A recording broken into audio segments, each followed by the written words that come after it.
नमस्कार,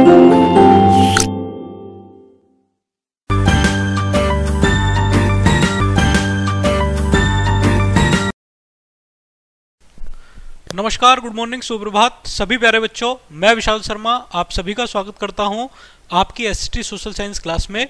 today we started chapter number 14 India's governance. आज हम प्यारे बच्चों भारत की गवर्नेंस के बारे में पढ़ेंगे, भारत की शासन पद्धति के बारे में पढ़ेंगे। प्यारे बच्चों, जैसा कि आप सभी जानते हैं कि किसी भी देश को चलाने के लिए किस चीज की जरूरत होती है प्यारे स्टूडेंट्स, वो होती है सरकार की। यानी कि अगर सरकार नहीं होगी तो आप प्योरली किसी भी जगह पर शासन नहीं कर पाएंगे। चलिए, और शासन चलाने के लिए आपको चाहिए leader and constitution and laws. और शासन चलाने के लिए चाहिए आपको कोई नेता होने चाहिए अच्छे, आपके देश में एक अच्छा संविधान होना चाहिए। इसके अलावा आपकी जो लॉ है, आपकी जो विधि है, वो बहुत अच्छे तरीके से काम करनी चाहिए। चलिए, सबसे पहले हम एक इमेजिनेशन करते हैं बच्चों। What do you think the most important qualities of a good leader? एक अच्छे नेता में क्या क्वालिटीज होनी चाहिए? Write down your thoughts. एक अच्छे नेता की हमें क्वालिटीज समझनी चाहिए। चलिए, सबसे पहले ए ग्रेट लीडर या a good leader should be honest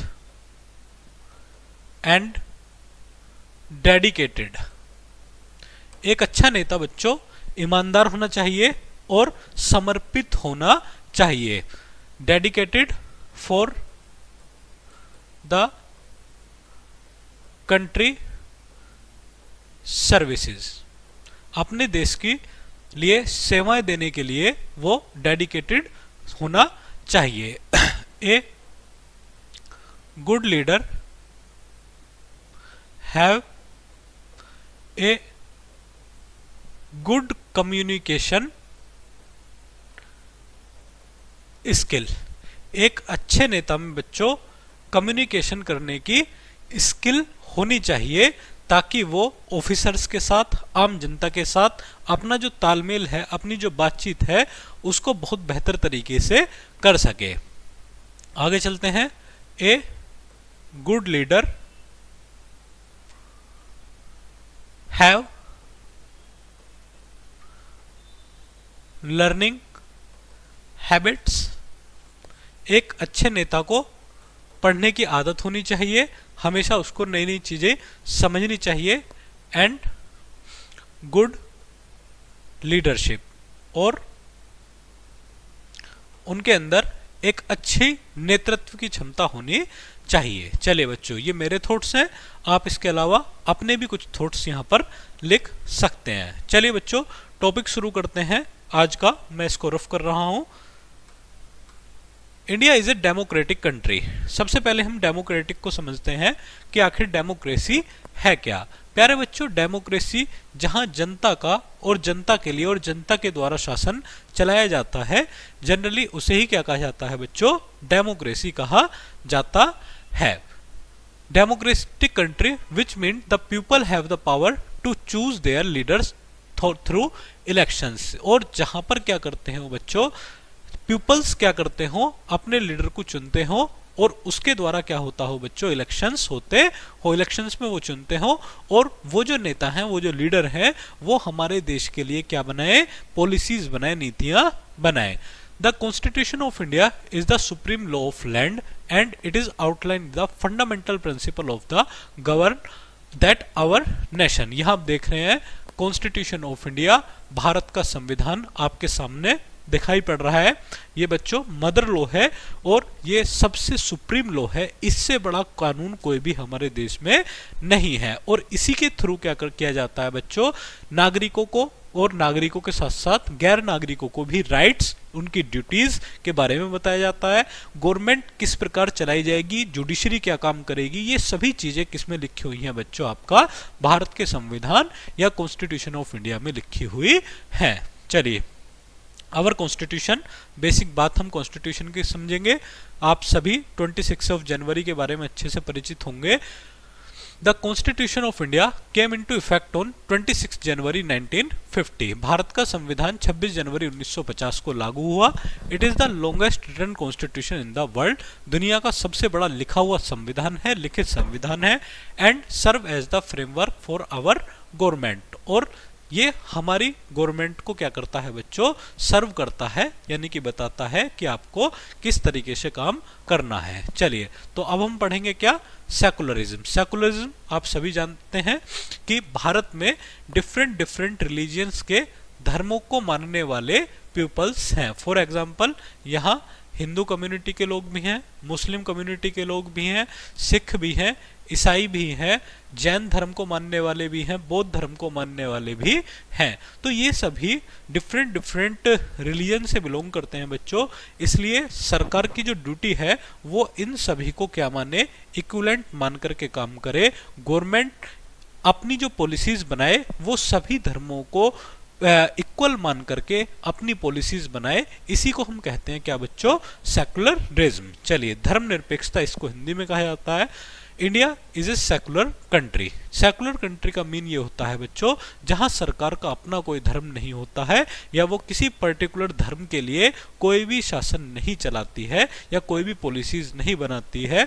तो इसी को क्या कहा जाता है बच्चों, सेकुलरिज्म कहा जाता है। Which means that the government does not favour any particular religion. All citizen have the right to party practice and promote their religion peacefully. प्रत्येक धर्म के लोगों को बड़ी आसानी के साथ आजादी होती है कि वो अपने धर्म का क्या करें, प्रचार करें, प्रसार करें। चलिए आगे बढ़ते हैं। सोशलिज्म। सोशलिज्म के बारे में समझते हैं। सोशलिज्म मीन्स बच्चों कि जहां पीपल्स क्या करें, जहां पीपल्स के वेलफेयर के लिए, उनके कल्याण के लिए गवर्नमेंट पॉलिसीज चलाए, उसी व्यवस्था को हम सोशलिज्म कहते हैं। India is also a socialist country. भारत एक समाजवादी, इसको हिंदी में कहा जाता है।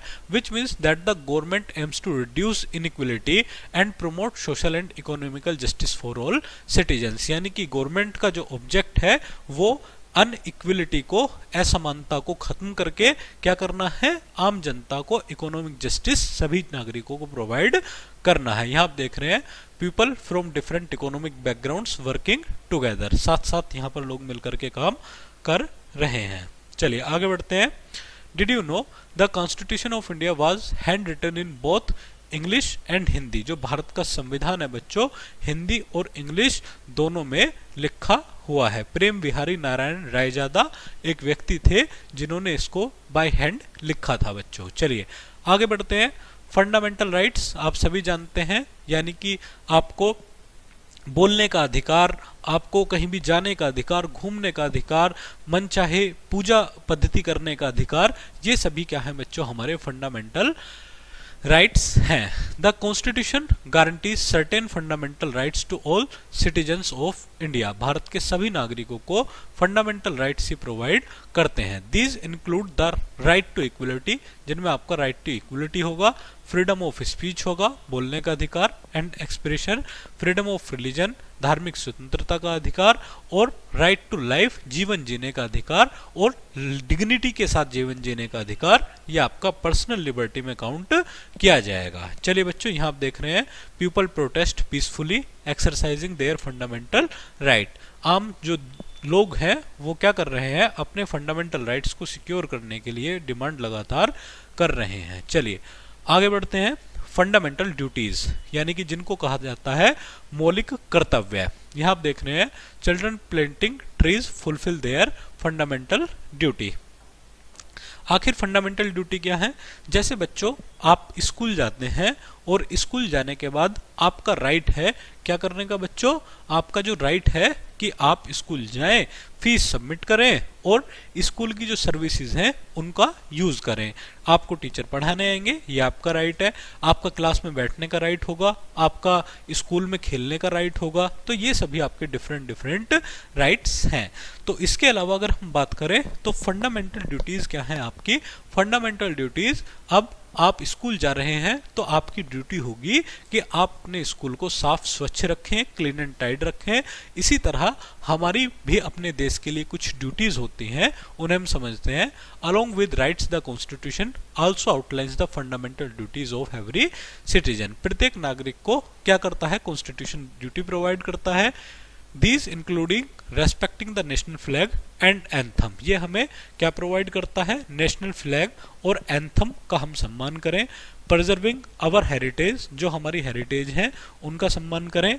प्रोटेक्टिंग द एनवायरनमेंट, अपने पर्यावरण को प्रोटेक्ट करें। And promoting harmony among all people, और जो भी हमारे आसपास के लोग हैं उनके साथ हम बहुत प्यार से रहें। चलिए अवर गवर्नमेंट के बारे में हम पढ़ेंगे। हमारी सरकार, India has a federal system of government. Federal system वो होता है बच्चों जहां पर एक केंद्र सरकार और डिफरेंट स्टेट्स की सरकार काम करती हैं, विच means that power is divided between central government and the state government. चलिए सेंट्रल गवर्नमेंट के बारे में हम बात करते हैं। सेंट्रल गवर्नमेंट केंद्र सरकार के नाम से जिसको जाना जाता है, ये यूनियन गवर्नमेंट होती है और it is responsible for matters that concern the entire nation such as defence. जितने भी बड़े विषय होंगे उन पर लॉ बनाने की पावर सेंट्रल गवर्नमेंट को होगी बच्चों, जैसे में आपका डिफेंस होगा, फॉरेन अफेयर्स होंगे और द इकोनॉमी होगा। यहाँ आप देख रहे हैं parliament building in new Delhi. New Delhi में आपकी पार्लियामेंट बिल्डिंग है। चलिए आगे बढ़ते हैं। पार्लियामेंट, देश की पार्लियामेंट जहां पर लॉ बनता है। यहाँ आप देख रहे हैं पार्लियामेंट की पिक आपके सामने लगी हुई है। Inside view of the Lok Sabha during A session, Lok Sabha एक सेशन के दौरान है। The parliament is the highest legislative body in India. Bharat में सबसे बड़ी कानून बनाने वाली संस्था है।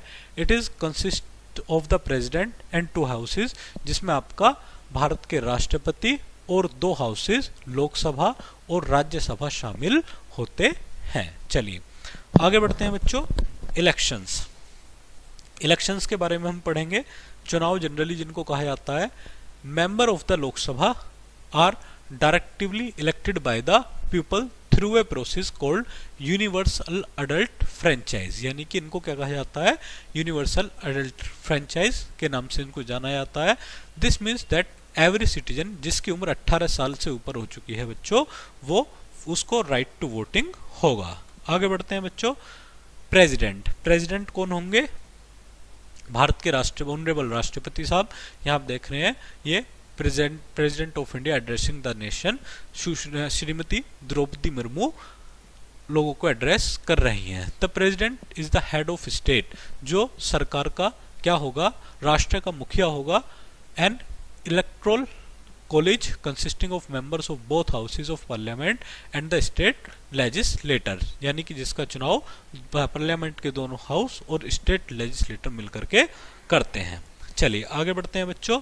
यहाँ आप देख रहे हैं honourable prime minister Shri Narendra Modi ji अपने meeting with the council of ministers, council of ministers के साथ एक मीटिंग कर रहे हैं।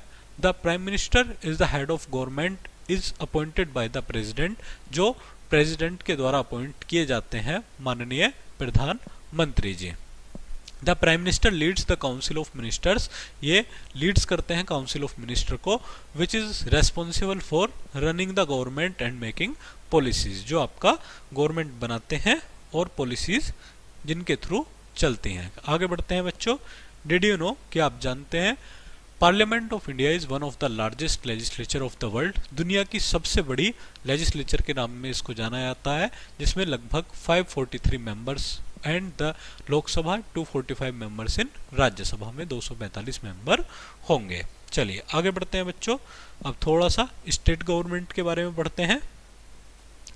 State government, each state in India has its own government, खुद की अपनी सरकार होगी, which is responsible for matters that concern the state such as education, health and law and order, जिसको राइट होगा एजुकेशन, हेल्थ और लॉ ऑर्डर के बारे में बनाने का कानून। चलिए स्टेट लेजिस्लेटिव असेंबली होगी, ईच स्टेट यानी कि प्रत्येक राज्य में लेजिस्लेटिव असेंबली होगी, which is elected by the people of the state, जिसमें स्टेट के पीपल इलेक्टेड होंगे।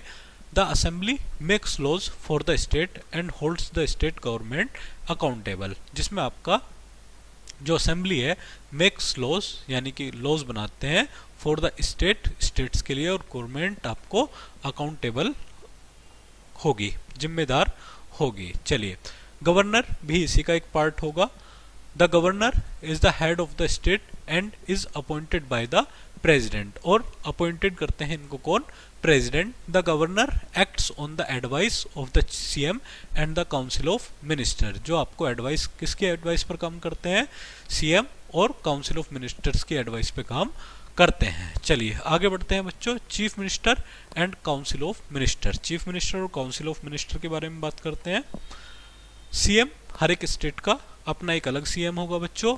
The CM is the head of the state government and is appointed by the governor, और गवर्नर के थ्रू इनको appoint किया जाता है। The CM Leeds the council of ministers, जो लीड्स करते हैं काउंसिल ऑफ मिनिस्टर्स को, which is responsible for running the state government and making policies, और जो आपके स्टेट्स के लिए पॉलिसीज बनाते हैं। चलिए, directive principle of state and policy, DPSP short में इनको कहा जाता है बच्चों, यानी कि हिंदी में जिनको कहा जाता है राज्य के नीति निर्देशक सिद्धांत, और ये गवर्नमेंट के लिए एक डायरेक्शंस होते हैं जिनके थ्रू कोई भी गवर्नमेंट अपनी पॉलिसीज बनाती है। The Constitution also includes directive principle of state policy, which are guidelines for the government, जो गवर्नमेंट के लिए गाइडलाइन होंगी to follow while making laws and policies, जो आपके लिए लॉ बनाए और पॉलिसीज बनाए। These principles aim to promote the welfare of the people and establish a just and equitable society, और आपका to the people and establish of just and equitable society। चलिए बच्चों, आज के टॉपिक में हमने क्या पढ़ा, इसको हम की पॉइंट्स में पढ़ते हैं। सबसे पहले हमने पढ़ा इंडिया डेमोक्रेटिक है, सेकुलर है और सोशलिस्ट कंट्री है। Constitution of India is the supreme law of land, जो भारत की सबसे बड़ी भूमि पर सबसे बड़ा लॉ है। इसके अलावा कॉन्स्टिट्यूशन गारंटीज फंडामेंटल राइट्स, जो आपके फंडामेंटल राइट्स को सिक्योर करता है, फंडामेंटल ड्यूटीज प्रोवाइड करता है। India has a federal system, Bharat में एक फेडरल सिस्टम है जिसमें केंद्र सरकार और राज्य की सरकारों के बीच में क्या होता है? शक्तियों का बंटवारा होता है। इसके अलावा the prime minister and CM lead the central and state governments respectively, जो केंद्र और राज्य को क्या करते हैं? पीएम और सीएम क्या करते हैं बच्चों? लीड करते हैं। चलिए स्टूडेंट्स, आज का टॉपिक हम यहीं खत्म करते हैं। मिलते हैं जल्दी नई क्लास में नई ऊर्जा के साथ। तब तक के लिए थैंक यू वेरी मच।